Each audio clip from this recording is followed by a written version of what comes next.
Kita beralih ke informasi lainnya, pemirsa, data tunggal sosial ekonomi nasional akan segera rampung dalam 1 bulan ke depan. Data tunggal ini diharapkan menjadi panduan terpadu bagi seluruh kementerian dan lembaga dalam menyusun dan melaksanakan program kerja. Menteri Koordinator Bidang Pemberdayaan Masyarakat Muhaimin Iskandar mengatakan data tunggal sosial ekonomi nasional saat ini dalam proses finalisasi dan akan segera rampung dalam 1 bulan ke depan.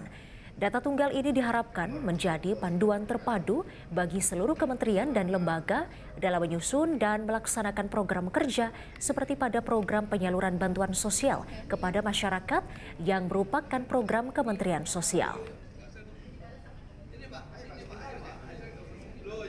Sosial ekonomi nasional ini akan segera selesai, setidaknya paling tidak 2 minggu dan 1 bulan ke depan, yang itu akan menjadi rujukan semua kementerian dan lembaga di dalam mengambil keputusan, sekaligus kementerian dan lembaga dalam menyalurkan berbagai program-program pembangunan.